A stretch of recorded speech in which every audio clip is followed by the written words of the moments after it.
On today's Locked On Jayhawks, very simple question. Why is Kansas so bad on the road? We'll get into some Johnny Furphy NBA draft discussion. Is that something that is realistically on the table? And finish up with whose stat line is it anyway? You are Locked On Jayhawks, your daily podcast on the Kansas Jayhawks, part of the Locked On Podcast Network, your team every day.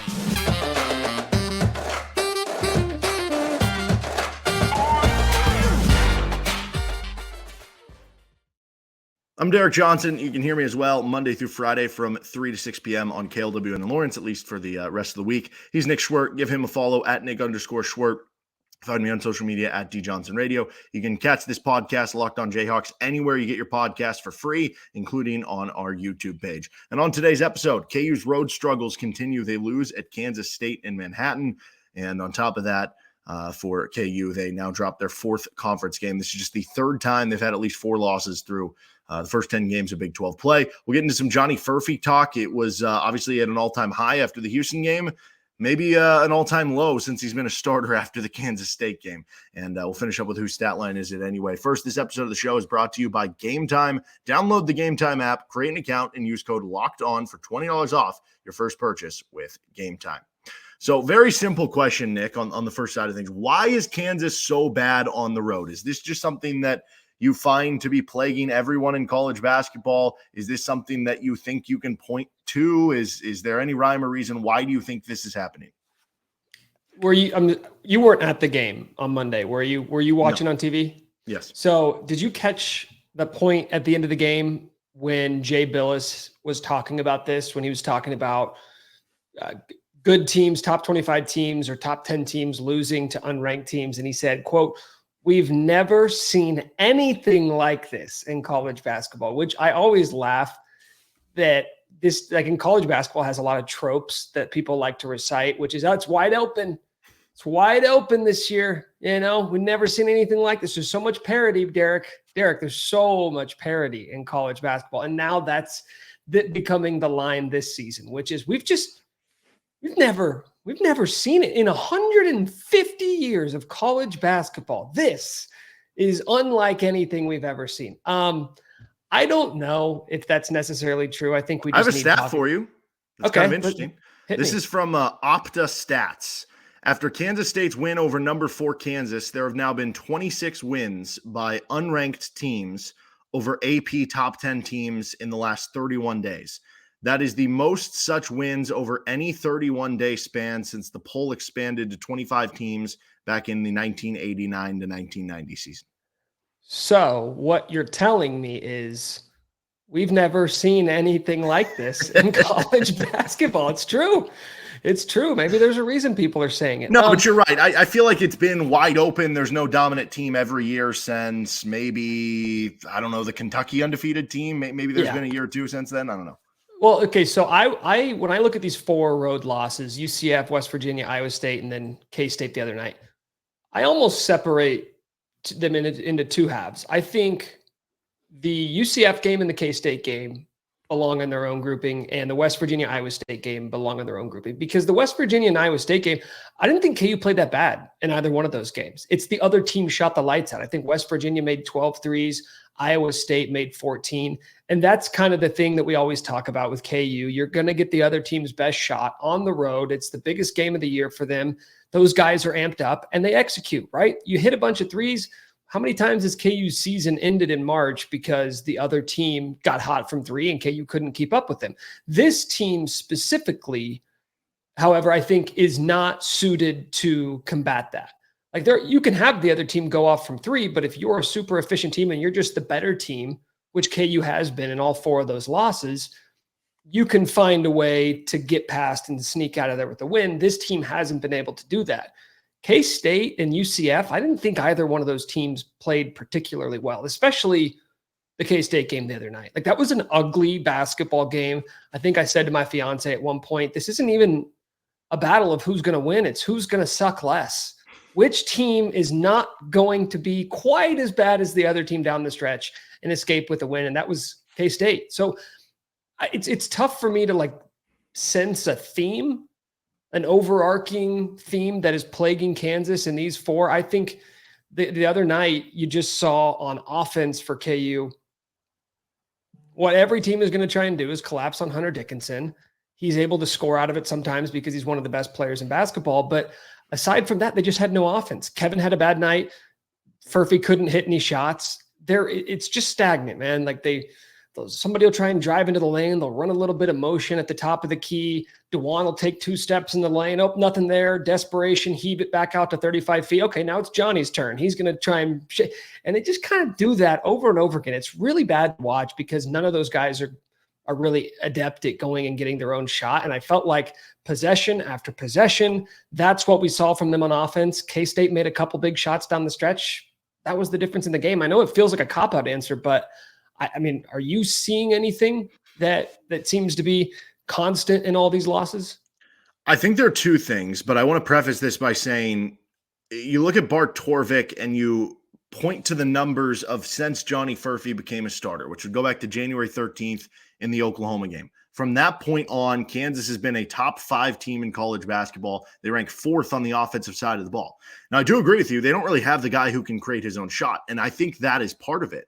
Because we just saw them dice up Houston, but the way you dice up Houston is more with passing because they're such an aggressive defense that how many times did we see like Hunter Dickinson catch the ball in the high post and then sling it the opposite side of the court, and that just kind of lead to some openings for KU.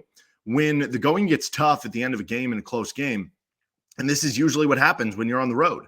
You know, in so many past years, Kansas has had that guy who can get you a bucket in late game situations. A lot of times it's been a guard.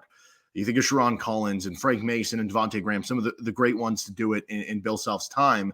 You don't necessarily have that on this year's team. That could be one thing that maybe I would look at. The other thing is, and this is typically something that has been like a Bill Self calling card, they excel in winning ugly. They excel in grinding out wins. And in games where you didn't play that well, they find a way to win. Now, I agree with you with the Iowa State and the West Virginia games. Like, those weren't the types of games where it's like you had to grind it out to win. The UCF one, that would have been one where it was like you didn't play well, but you grinded out. You found a way to win. And that would have been the same case with the Kansas State ones. And honestly, those are some of Bill Self's favorite wins year in and year out. And like when I think of the best Bill Self teams to do that, like I think of like the 2012 team, right? They grinded its way out and found a way to win games in a way that was unorthodox in a lot of other situations.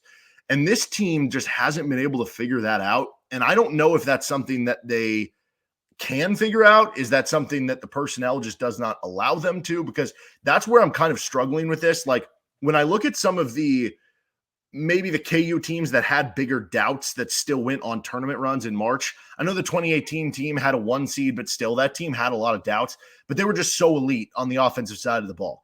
Like you look at the 2012 team, yes, there were certain doubts. The bench was very short, just like this one was, but they could grind their way out, man.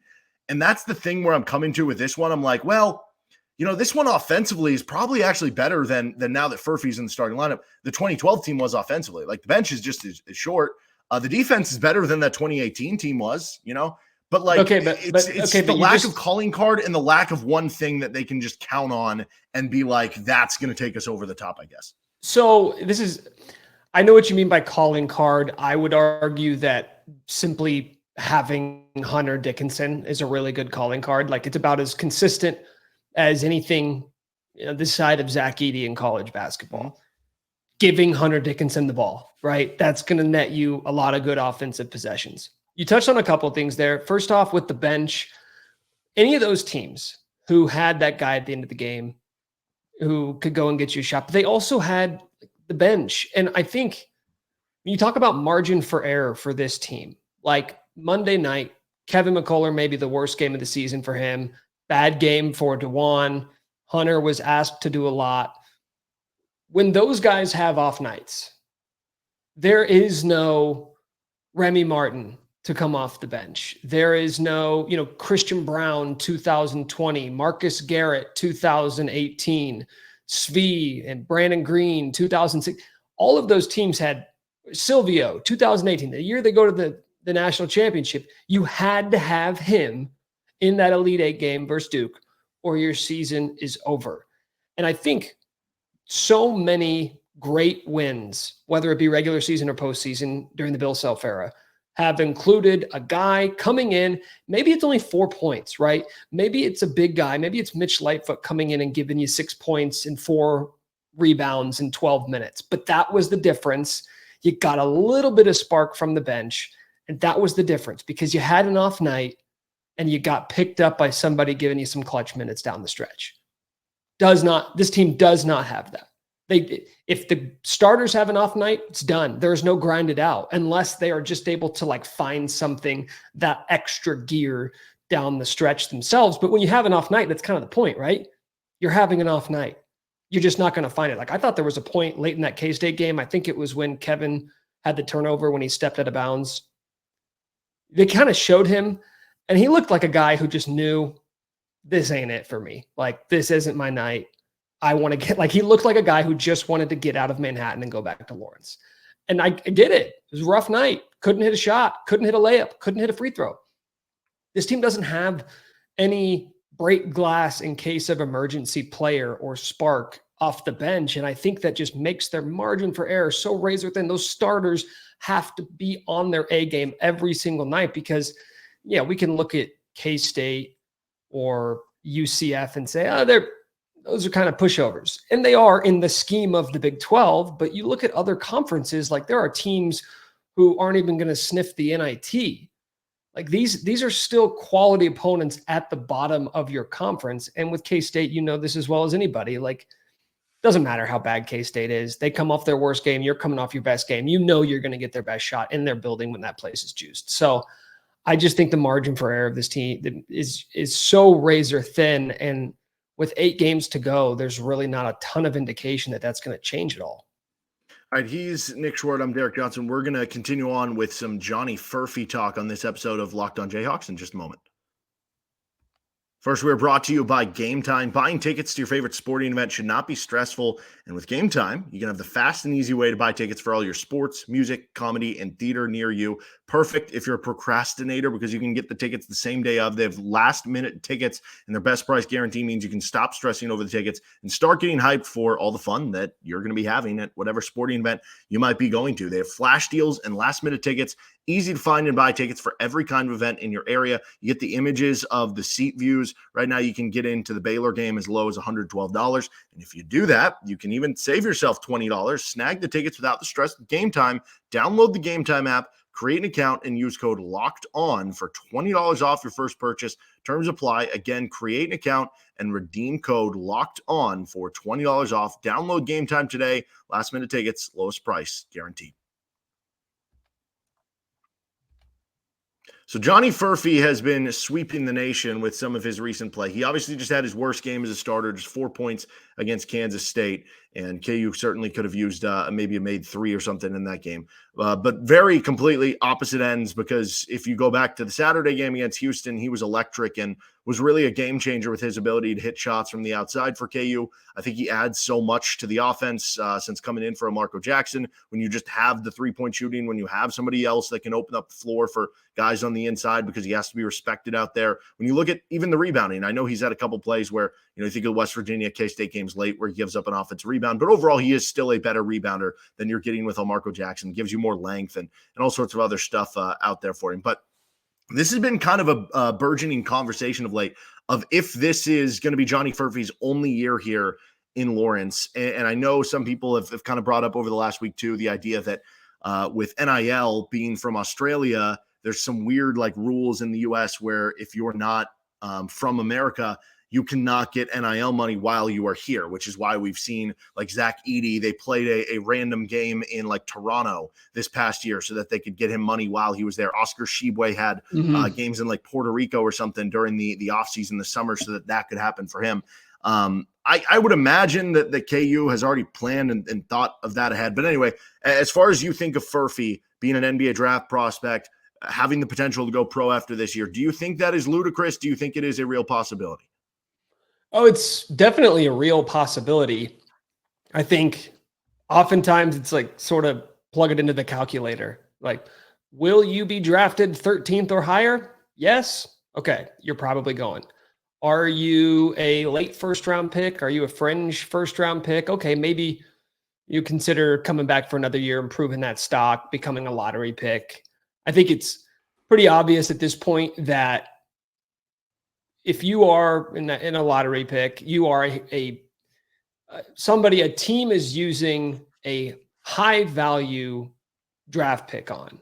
They are going to be invested in you. They are going to be invested in making sure you develop and turn into a guy that can help turn around a franchise. But I think it was Jesse Newell who told me this a few years ago. It's very simple equation is, will your draft stock ever be higher?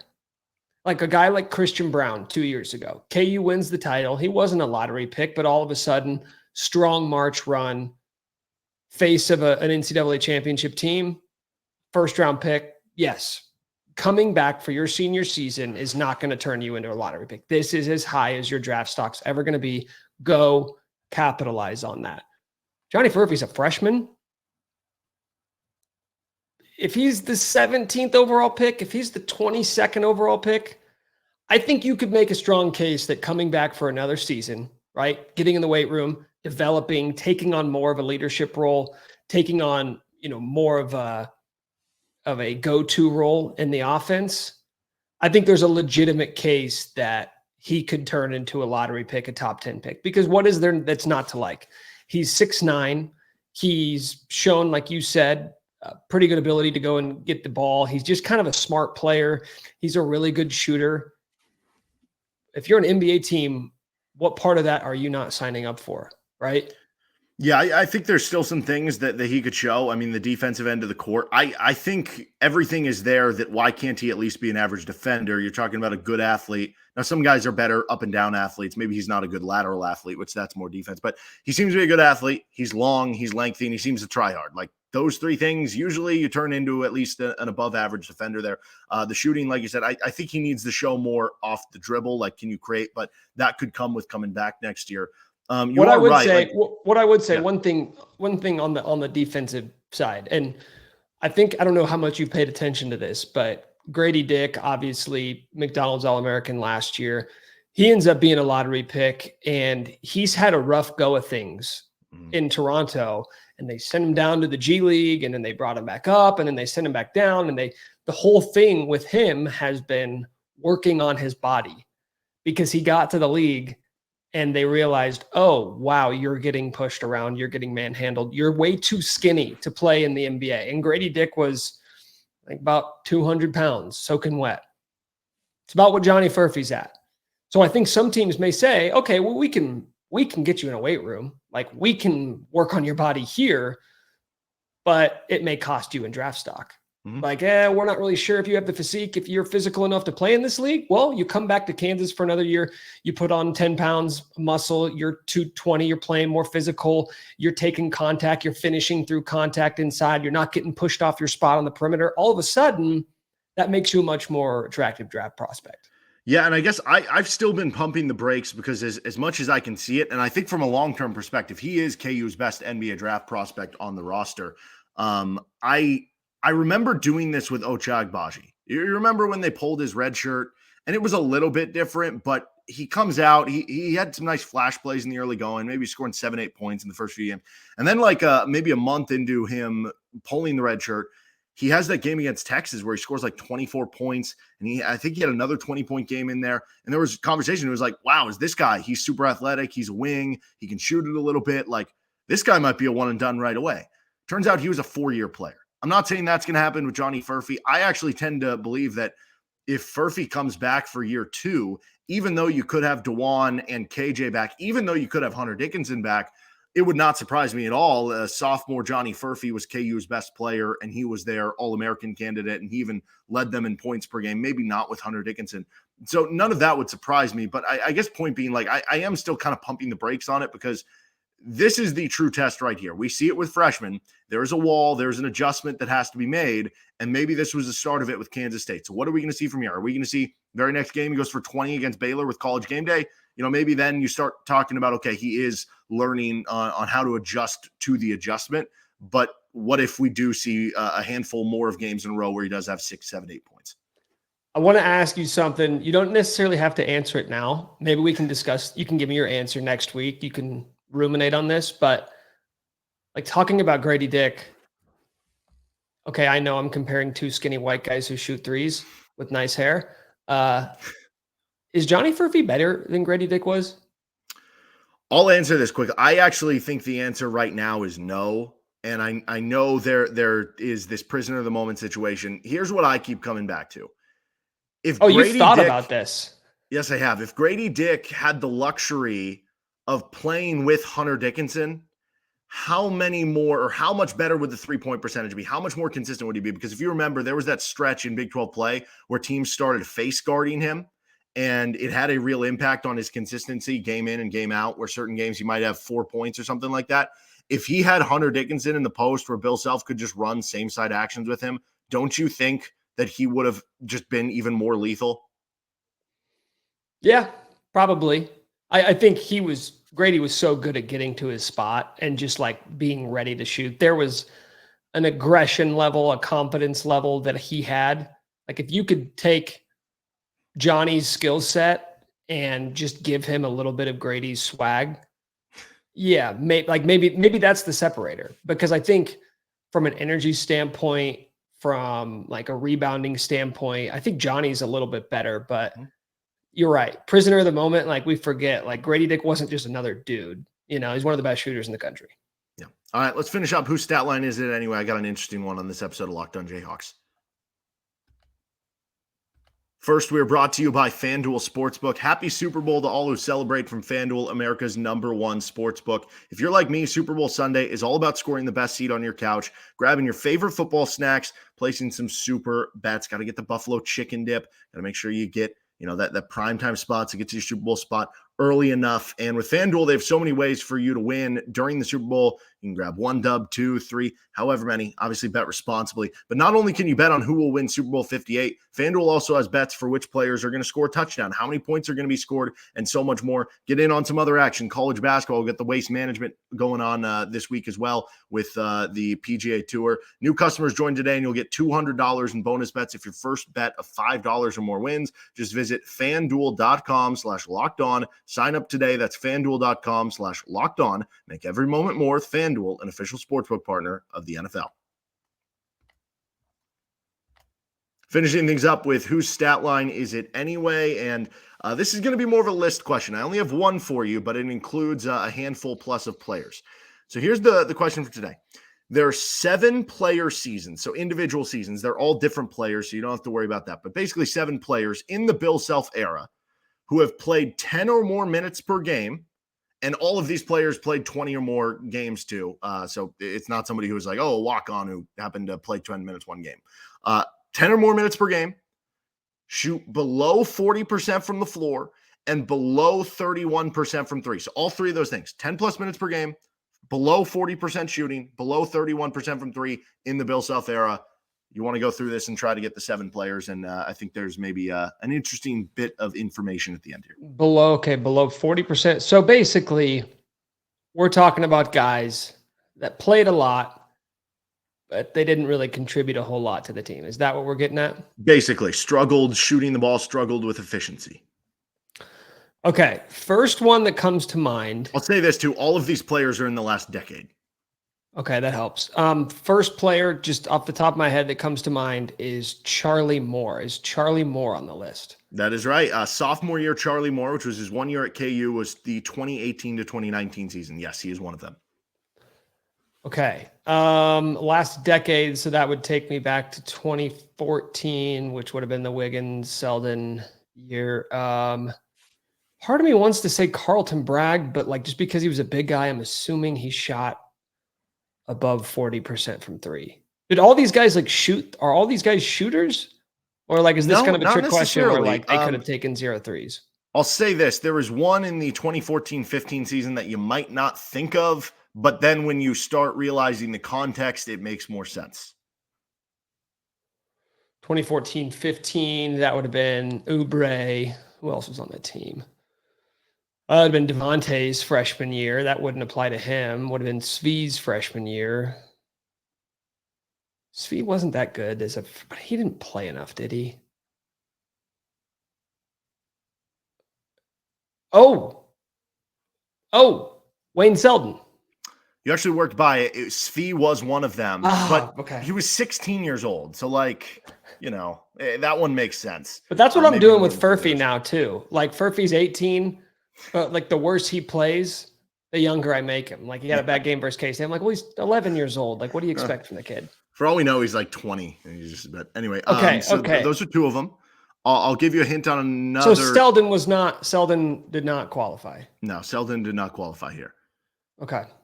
The rest of these are from 2019 on. Okay. 2019 on. KJ Lawson kind of had some of those vibes. Quentin Grimes kind of had some of those vibes, but Quentin, I don't think he was as bad as. I don't know. Give me something. So I will give you one was a McDonald's All-American. One of them ended up transferring a couple times. I think now he's with like Cleveland State if he's still in college. And then another one transferred into the program recently. Cleveland State, is that Tristan Inaruna? That is Tristan Inaruna as a freshman in 2019-20. So, whatever Okay. there. What about Bryce Thompson? Bryce Thompson was 2020 to 2021. Talk about a guy. Talk about a guy I just, even though I see him twice a year, I kind of completely forgot about the whole Bryce Thompson plan here. Okay. Was there and then the last one was a transfer into the program who has since transferred out. And then there are two other ones on the current team. What about Joe Yesufu? Joe Yesufu from last season is on this list. And you said there are two on this team? Yes. Okay. Well, I'm going to go with Nicholas Timberlake. Yep. And Elmarco Jackson. Yes. And Elmarco was the reason I had to make this 31% because it was 30.3. Everybody else was under 30% from three. So he was just above that. So I just altered that a little bit. So a couple things to take away from that. One, everybody we named on the list, obviously we'll wait to see with the current guys, did not make it out of the first weekend of the NCAA tournament on those teams specifically. I think there's maybe something to be said about the bench. Now, Tristan and Aruna, they didn't have the tournament, so that's maybe fabricating the truth a little bit, but the rest of them lost out. And I think there's something to be said about if you're having to play someone who is not very good 10 plus minutes per game, what does that mean about the team? And now you have two of them on the same team. Goes back to they're your sixth and seventh guys. You know what I mean? It's not just like, oh, we don't always play them. It's like, well, you kind of have to because you don't have anybody else. I talked about this on our podcast this morning. This is, and you mentioned like the 2015-16 season. That's when I kind of remember it very vividly, is whenever you maybe have a hole in your lineup or you're not really sure like who the sixth guy is, who the seventh guy, maybe the pieces don't really fit. Fans will start to go to this thing of like, oh, well, let's give this guy some more minutes. And maybe he needs some run. Like maybe Hunter Mickelson, like maybe he should be in the 5 spot. What if you put Mitch at the 4, right? Or what if you played small ball and you got Inaruna at the 4? You maybe slide Tyon Grant Foster. He's got Tyon. He's pretty electric out there. It's like there is no save here. Like, I know we do this. It's like, it's not the pieces, it's how they're being utilized. But the fact of the matter is you don't have the pieces. And that's what this team is. Your starting 5 is great. Your starting 5 is as good as any starting 5 in college basketball. I would put this 5 against any other 5. Problem is that starting 5 has to play 38 minutes for you to look good. Because the second you go to Parker Brown or Nicholas Timberlake, the entire thing falls apart. It's like a well-oiled machine, but you can't take one piece out. And yes, it's a very real problem, not just because you can't take them out because you look so bad, but because of that, now you got to play these guys 38 minutes a game. And like, I don't know if you thought this, but Kevin McCullough looked gassed versus K-State. It's quick turnaround, Saturday to Monday. I get it, but like, you know how the NCAA tournament works, right? Yep. Right? Thursday to Saturday, Friday to Sunday. It's not going to get any easier for these guys. And the fatigue is only going to progress throughout the season. So, I mean, no matter how you look at it, it's pretty concerning. He's Nick Schwert at Nick_Schwert. Nick, where can people check out your work right now? Could Be Wrong Podcast. You can check it out wherever you get your podcasts. Also at Could Be Wrong Pod on Twitter. All right. You can give me a follow at D Johnson Radio. Find our podcast here with Locked On Jayhawks anywhere you get your podcasts and on our YouTube page. See you next time with LOJ.